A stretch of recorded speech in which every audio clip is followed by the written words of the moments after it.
इस जगत में वे ही धन्यभागी है जिन्हें अंतर ध्यान की याद आने लगे, जिन्हें एक बात बार बार याद आने लगे, दिन के 24 घंटों में बार बार याद आने लगे, भीतर जाना है। और जो जब मौका मिल जाए तब भीतर सरक जाए। एक ज़ेन फकीर को निमंत्रित किया था कुछ मित्रों ने भोजन के लिए।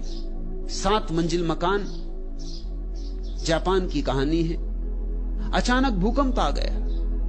जापान में भूकंप बहुत आते भी, भागे लोग, गृहपति भी भागा।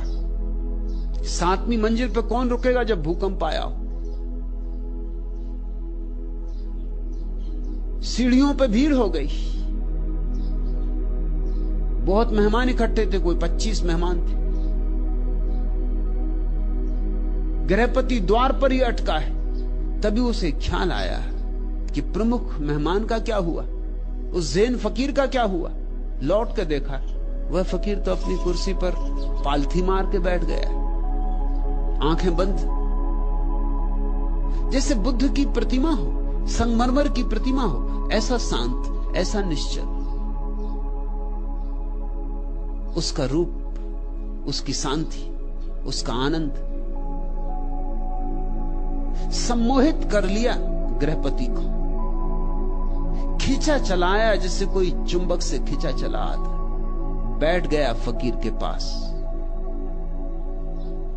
भूकंप आया और गया। फकीर ने आंख खोली। जहां से बात टूट गई थी भूकंप के कारण, वहीं से उसने बात शुरू कर दी। गृहपति ने कहा, मुझे अब कुछ भी याद नहीं कि हम क्या बात कर रहे थे।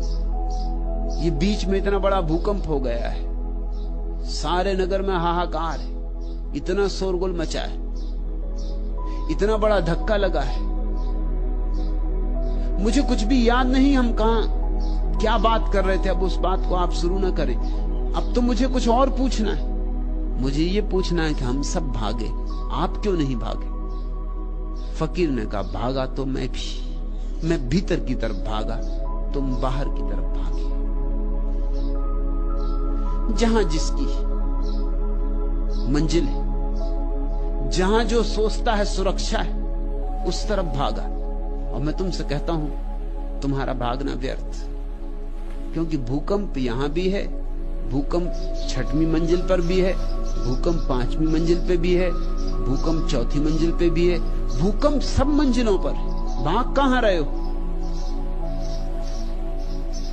जो 5वीं मंजिल पे हैं वो भी भाग रहे हैं, जो 3री मंजिल पे हैं वो भी भाग रहे हैं। भूकंप सड़कों पे भी, जो सड़कों पे हैं वो भी घरों की तरफ भाग रहे हैं। हर एक भाग रहा है, लेकिन तुम भूकंप से भूकंप में ही भाग रहे हो। मैं भी भागा, मैं भीतर की तरफ भागा। और मैं एक ऐसी जगह जानता हूं अपने भीतर, एक ऐसा स्थान जहां कोई भूकंप कभी नहीं पहुंच सकता, जहां कोई कंप ही नहीं पहुंचता। भूकंप की बात छोड़ दो, जहां बाहर का कोई प्रभाव कभी नहीं पहुंचता। मैं उस अछूते कुंवारे लोक की तरफ भागा। मैं भी भागा, ये ना कहूंगा कि नहीं भागा। तुम्हारी समझ में ना आया हो, क्योंकि तुम एक ही तरह के भागने को पहचानते हो। मैं हाथ पैर से नहीं भागा, मैंने शरीर का उपयोग नहीं किया, क्योंकि इसका उपयोग तो बाहर की तरफ भागना हो तब करना होता। शरीर तो मैंने शिथिल छोड़ दिया, विश्राम में छोड़ दिया और सरक गया अपने भीतर।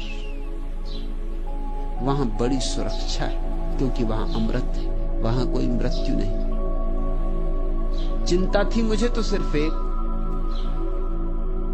कि कहीं ऐसा ना हो कि भीतर पहुंचने के पहले मर जाऊं।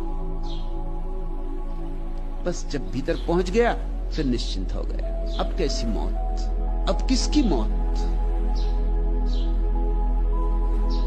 बस चिंता थी तो एक कि ध्यान में मरूं। भूकंप आ गया, मौत तो कभी न कभी आनी ही है, आती ही है।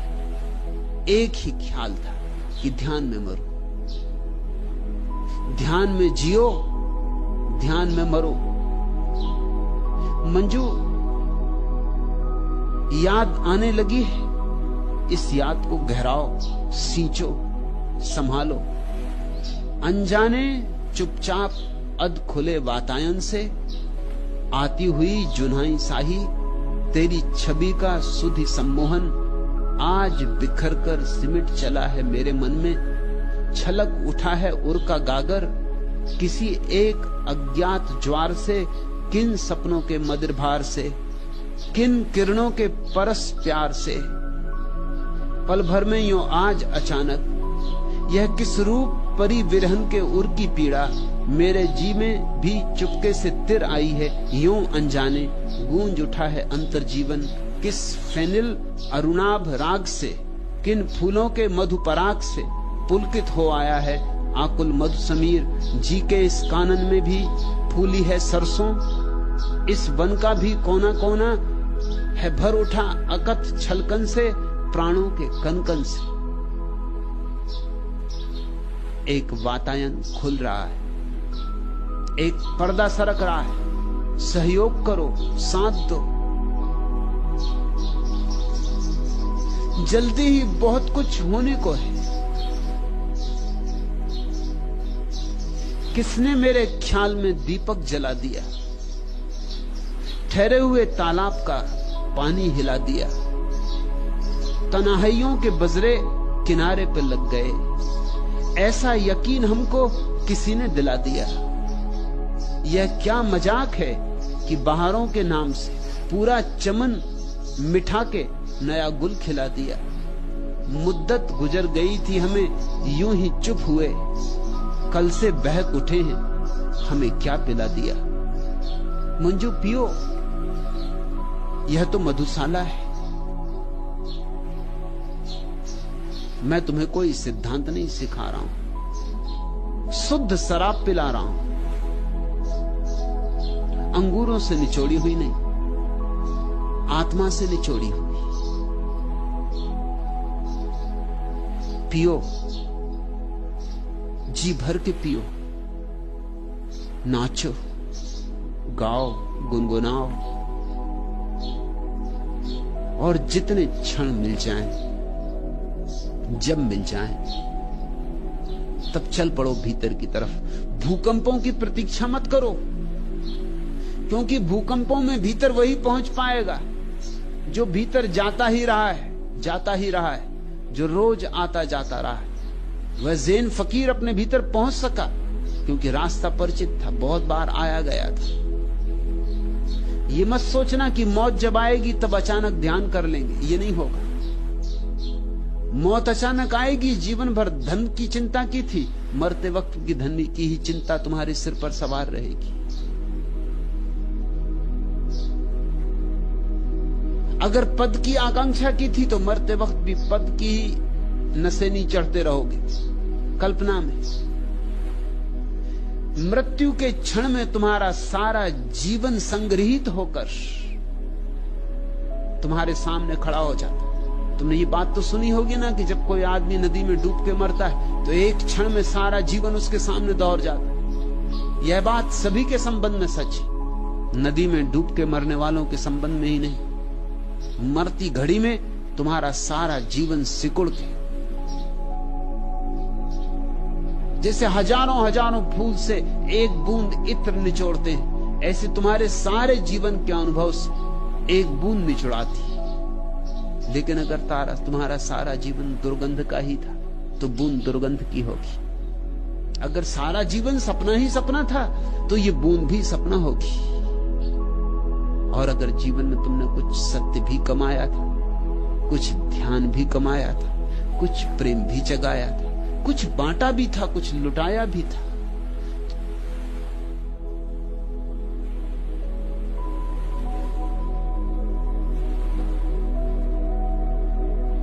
छीना झपटा ही न था, कुछ करुणा भी की थी,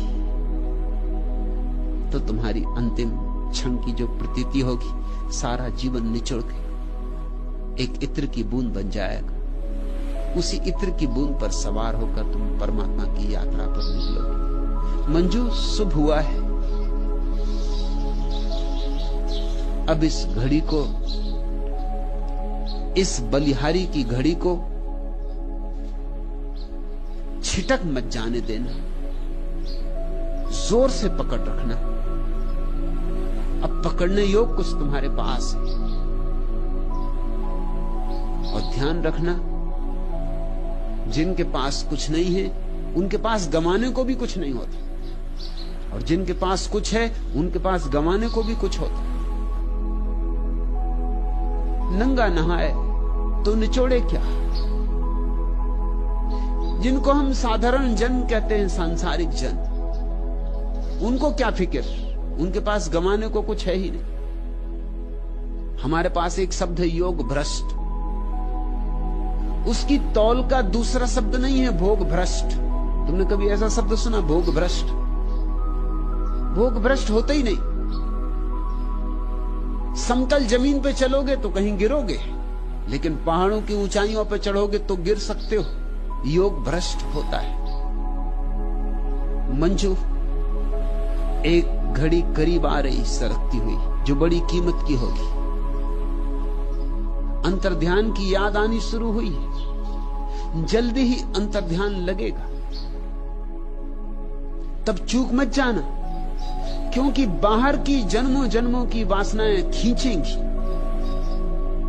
बाहर की जन्मों जन्मों की आदतें खींचेंगी,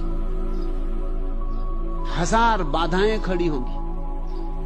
मन अंतिम उपाय करेगा अपने को बचा लेने का, क्योंकि ध्यान मन की मृत्यु है। और कौन मरना चाहता? मन भी मरना नहीं चाहता। लेकिन सजग होकर, खूब सजग होकर 2-4 कदम और फिर मैं तुमसे कहता हूं, सुबह करीब है, आखिरी तारे ढलने लगे, सूरज उगा, अब उगा, तब उगा। जरा प्रतीक्षा, जरा धैर्य, और वह महत्वपूर्ण घटना घट सकती है जिसकी तलाश में सारे लोग जाने अनजाने भटक रहे। उसे कहो आनंद की खोज, सत्य की खोज, परमात्मा की खोज, मोक्ष की खोज, या जो भी नाम तुम्हें देना पसंद हो।